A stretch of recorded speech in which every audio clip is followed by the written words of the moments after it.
हे दोस्तों, एक बार फिर से आपका स्वागत है आपके अपने YouTube चैनल उत्तर जी के ट्रिक में। आशा करता हूँ आप अच्छे होंगे, स्वस्थ होंगे और आए दिन हमारी वीडियो देख रहे होंगे। तो फ्रेंड, जैसे कि 7 जनवरी को एपीएस का पेपर होना है और फरवरी में आरओ का एग्जाम भी है और भी एग्जाम है। उन सभी को ध्यान में रखते हुए ये प्रैक्टिस सेट बनाया गया। आज का प्रैक्टिस सेट बहुत ही इम्पोर्टेंट, महत्वपूर्ण है और फ्रेंड बिल्कुल भी स्किप ना करें, प्रैक्टिस सेट के अंत तक बने रहें। चलिए फ्रेंड, देखते हैं आज के प्रैक्टिस सेट का पहला प्रश्न। निम्न में से कौन सी वर्तनी सही है? फ्रेंड, इसने पूछा है निम्न में से कौन सी वर्तनी सही है। ए ऑप्शन में ऋतु, बी ऑप्शन में पृथक, सी ऑप्शन में ज्योत्सना और डी ऑप्शन में स्वास्थ्य। तो फ्रेंड, इसका सही आंसर होगा डी ऑप्शन, यानी स्वास्थ्य। ऋतु की बात करूं तो ये ऋतु ऐसे लिखा जाता है, ना कि ऐसे, ये गलत है। पृथक, ये भी कई बार एग्जाम में आया है, पृथक इस तरह से लिखा जाता। और ज्योत्सना कैसे लिखा जाता है? जियो आदित्य और आदस्य है। इसमें क्या फ्रेंड? आदस्य है और आदित्य है, तो ज्योत्सना। तो चलिए फ्रेंड, समझ में आया होगा। अगला प्रश्न देखते हैं। निम्न में से कौन सी वर्तनी सही है? फ्रेंड, आपको बताना है निम्न में से कौन सी वर्तनी सही है। ए ऑप्शन में वनस्पति, बी ऑप्शन में प्रमाणिक, सी ऑप्शन में पाताल और डी ऑप्शन में इच्छा। तो इसका सही आंसर है सी ऑप्शन, यानी पाताल। अगर वनस्पति की बात करें हम, तो वनस्पति में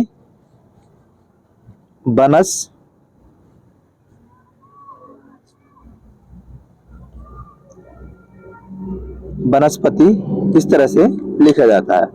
प्रमाणिक, मैंने आपको कई बार बताया है, जब एक प्रत्यय जोड़ते हैं तो ए को किस में चेंज कर देते हैं? आ में चेंज कर देते हैं, यानी बड़ा आ में।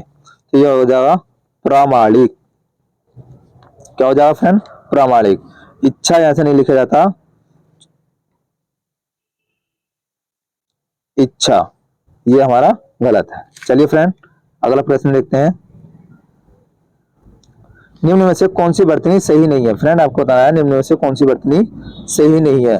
ए ऑप्शन में अधीन, बी ऑप्शन में अभ्यर्थी, सी ऑप्शन में श्रीमती और डी ऑप्शन में रचयिता। तो फ्रेंड, इसका सही आंसर होगा डी ऑप्शन। रचयिता कैसे लिखते हैं? रचयिता इस तरह से लिखा जाता है। ये भी कई बार एग्जाम में पूछा गया। चलिए फ्रेंड, अगला प्रश्न देखते हैं। निम्न में से कौन सी वर्तनी सही नहीं है? फ्रेंड, आपको बताना है निम्न में से कौन सी वर्तनी सही नहीं है। ए ऑप्शन में अंतर्धान, बी ऑप्शन में गृहस्थीय, सी ऑप्शन में परिप्रेक्ष्य और डी ऑप्शन में रामायण। इसका सही आंसर होगा डी, रामायण होता है, ना कि रामायण होता है। इसका भी एक नियम है, ये ल तो होता है, ये न की जगह कभी कभी न की आवाज भी निकलता है और कहीं कहीं न भी आता हो और ल भी आता है। तो इसका एक नियम है, वो आपको मैं किसी दिन किसी वीडियो में बता दूंगा। तो चलिए फ्रेंड, इसका सही आंसर है डी ऑप्शन। परिप्रेक्ष्य में क्या है? परिप्रेक्ष्य, जब हम किसी प्रत्यय को जोड़ते हैं, यह प्रत्यय जब किसी शब्द के अंत में जोड़ता है तो उससे पहला वाला वर्ड आधा हो जाता है। इसने क्या करा? इसको आधा कर दिया है। तो चलिए फ्रेंड, अगला प्रश्न देखते हैं। निम्न में से आवर्षण का विलोम शब्द है। आपको बताना है निम्न में से आवर्षण का विलोम शब्द है। ए ऑप्शन में है अनावर्षण, बी ऑप्शन में वर्षण, सी ऑप्शन में अनावश्यक और डी में है अवश्य। तो इसका सही आंसर होगा ए ऑप्शन, यानी अनावर्षण। चलिए फ्रेंड, अगला प्रश्न देखते हैं। निम्न में से उद्घाटन का विलोम शब्द है। फ्रेंड, आपको बताना है निम्न में से उद्घाटन का विलोम शब्द है। ए ऑप्शन में समापन, यानी ए ऑप्शन में समापन, बी ऑप्शन में आरंभ, सी ऑप्शन में सौम्य और डी ऑप्शन में है इनमें से कोई नहीं। तो इसका सही आंसर होगा फ्रेंड ए ऑप्शन, यानी उद्घाटन का विलोम क्या होता है? समापन। सौम्य की बात करूं, सौम्य का विलोम क्या होता है? विनीत, विनीत। चलिए फ्रेंड, अगला प्रश्न देखते हैं। उत्कर्ष का विलोम है। फ्रेंड, आपको बताना है उत्कर्ष का विलोम है। ए ऑप्शन में पतन, बी ऑप्शन में अधोगति, सी ऑप्शन में उद्भव और डी ऑप्शन में अपकर्ष। तो इसका सही आंसर होगा फ्रेंड डी ऑप्शन, यानी अपकर्ष। उत्कर्ष का विलोम क्या होगा? अपकर्ष। चलिए फ्रेंड, अगला प्रश्न देखते हैं। सरल का विलोम शब्द है फ्रेंड, आपको बताना है सरल का विलोम शब्द है। ए ऑप्शन में सज्जन, बी ऑप्शन में कुटिल, सी ऑप्शन में सीधा और डी ऑप्शन में भला। तो इसका सही आंसर होगा बी ऑप्शन यानी कुटिल। कुटिल क्या होता है? टेढ़ा। कुटिल क्या होता है फ्रेंड? टेढ़ा। चलिए फ्रेंड अगला प्रश्न देखते हैं। मांगे भीख पूछे गांव की जमा। फ्रेंड मांगे भीख पूछे गांव की जमा लोकोक्ति का अर्थ है ए ऑप्शन में भीख मांगकर गुजारा करना, बी ऑप्शन में ग्राम समाज की भलाई करना, सी ऑप्शन में अपनी असलियत भूलकर बात करना और डी ऑप्शन में भीख मांगने पर कुछ ना देना और बाद में पूछना। तो इसका सही आंसर होगा फ्रेंड सी ऑप्शन, अपनी असलियत भूलकर बात करना। चलिए फ्रेंड अगला प्रश्न देखते हैं। बालू में से तेल निकालना मुहावरे का अर्थ है। फ्रेंड आपको बताना है बालू में से तेल निकालना मुहावरे का अर्थ है। ए ऑप्शन में कठिन कार्य नहीं कर पाना, बी ऑप्शन में सरल कार्य आसानी से और करना और सी ऑप्शन में असंभव कार्य करके दिखाना और डी में है व्यर्थ आलोचना करना। तो बालू में से तेल निकालना मुहावरे का अर्थ होता है फ्रेंड असंभव कार्य करके दिखाना। इसका सही आंसर होगा असंभव कार्य करके दिखाना। चलिए फ्रेंड अगला प्रश्न देखते हैं। ये भी एपीएस में मुहावरे और लोकोक्ति पूछी जाएंगी। निम्न में से कौन सी लोकोक्ति है? फ्रेंड आपको बताना है निम्न में से कौन सी लोकोक्ति है। ए ऑप्शन में बल्लियां उछालना, बी ऑप्शन में दाएं से पेट छिपाना, सी ऑप्शन में गाल बजाना और डी ऑप्शन में ढोल के भीतर पोल। तो इसका सही आंसर होगा फ्रेंड डी ऑप्शन यानी ढोल के भीतर पोल। फ्रेंड अगर हम मुहावरे की बात करें, मुहावरों के अंत में ना शब्द जुड़ा होता है, ये इसकी पहचान होती है। चलिए फ्रेंड अगला प्रश्न देखते हैं। निम्न में से विशेषण की दृष्टि से अशुद्ध वाक्य कौन सा है? फ्रेंड आपको बताना है निम्न में से विशेषण की दृष्टि से अशुद्ध वाक्य कौन सा है। वह गली कुछ पतली है, वह अंधे नहीं देखते, सी ऑप्शन में वह अंधा बहुत गरीब है और डी ऑप्शन में उसकी छोटी छोटी आंख सुंदर लगती है। तो फ्रेंड इसका सही आंसर होगा डी ऑप्शन यानी विशेषण की दृष्टि से अशुद्ध वाक्य कौन सा है? डी ऑप्शन, उसकी छोटी छोटी आंख सुंदर लगती है। चलिए फ्रेंड अगला प्रश्न देखते हैं। विशेषण के कितने भेद होते हैं? फ्रेंड ये भी आपको बताना है विशेषण के कितने भेद होते हैं। ए ऑप्शन में है 3, बी ऑप्शन में है 4, सी ऑप्शन में है 5 और डी ऑप्शन में है 2। तो इसका सही आंसर होगा 4 यानी बी ऑप्शन सही होगा। चलिए फ्रेंड अगला प्रश्न देखते हैं।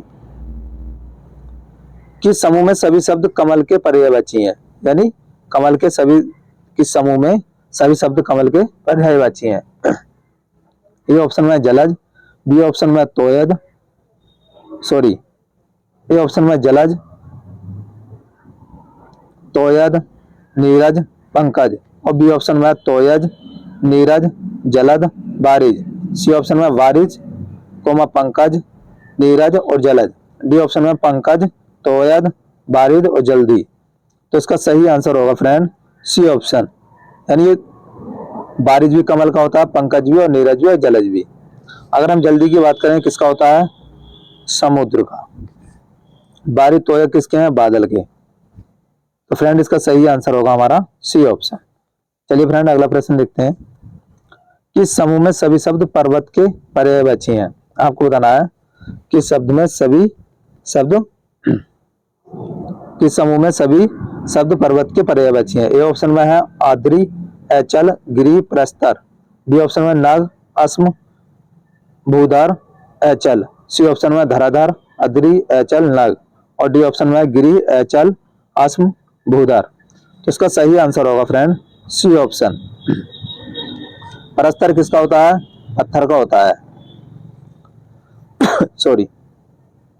चलिए फ्रेंड अगला प्रश्न देखते हैं।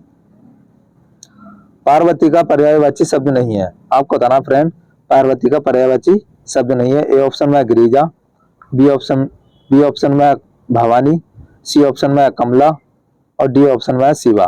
तो इसका सही आंसर होगा फ्रेंड सी ऑप्शन यानी कमला। भवानी और गिरिजा और शिवा किसके हैं? पार्वती के हैं। चलिए फ्रेंड अगला प्रश्न देखते हैं। निम्न में से शुद्ध वाक्य कौन सा है? फ्रेंड आपको बताना है निम्न में से शुद्ध वाक्य कौन सा है। ए ऑप्शन में किसी और लड़के को बुलाओ, बी ऑप्शन में मेरे से मत पूछो, सी ऑप्शन में वह अली बाबा डाकुओं का सरदार था, और डी ऑप्शन में वह सब भले लोग हैं। तो इसका सही आंसर होगा फ्रेंड सी ऑप्शन, यानी वह अली बाबा डाकुओं का सरदार था। मेरे से नहीं होता है, मुझसे, यानी मुझसे मत पूछो। वह सब भले लोग हैं, वह की जगह क्या आगा जब सबकी बात हुई है, वे सब भले लोग हैं। तो चलिए फ्रेंड अगला प्रश्न देखते हैं। निम्न से अशुद्ध वाक्य कौन सा है? फ्रेंड आपको बताना है निम्न में से अशुद्ध वाक्य कौन सा है। वह अपना चश्मा भूल गया, बी ऑप्शन में तुम जाकर ले लो, सी ऑप्शन में तुम अपने घर चले जाओ, और डी ऑप्शन में आंख में कौन पड़ गया। तो फ्रेंड इसका सही आंसर होगा डी ऑप्शन, आंख में कौन नहीं होता है, क्या पड़ गया, यानी क्या पड़ गया, आंख में क्या पड़ गया। इसका सही आंसर होगा डी ऑप्शन। चलिए फ्रेंड अगला प्रश्न देखते हैं। किसी के उपरांत उसके परिणाम स्वरूप होने वाला वाक्यांश के लिए एक शब्द है, यानी वाक्यांश के लिए एक शब्द पूछ रहा है। किसी के उपरांत उसके परिणाम स्वरूप होने वाला वाक्यांश के लिए एक शब्द है। ए ऑप्शन में है अनुवर्ती, बी ऑप्शन में अनुरूप, सी ऑप्शन में अनुरक्ता, और डी ऑप्शन में अनुवेश। तो इसका सही आंसर होगा फ्रेंड ए ऑप्शन, यानी अनुवर्ती। चलिए फ्रेंड अगला प्रश्न देखते हैं।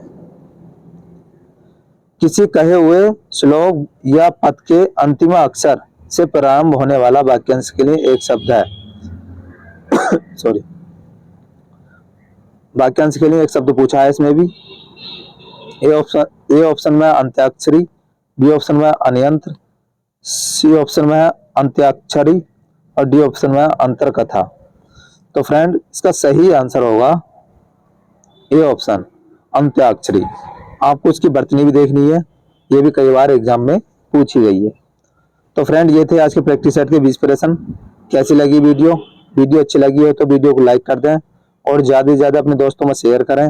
और अभी तक आपने हमारा चैनल सब्सक्राइब ना किया हो तो चैनल को सब्सक्राइब कर लें, पास वाली घंटी दबा दें, जिससे कि नोटिफिकेशन आपके पास पहुंच सके। वीडियो के अंत तक बने रहने के लिए धन्यवाद।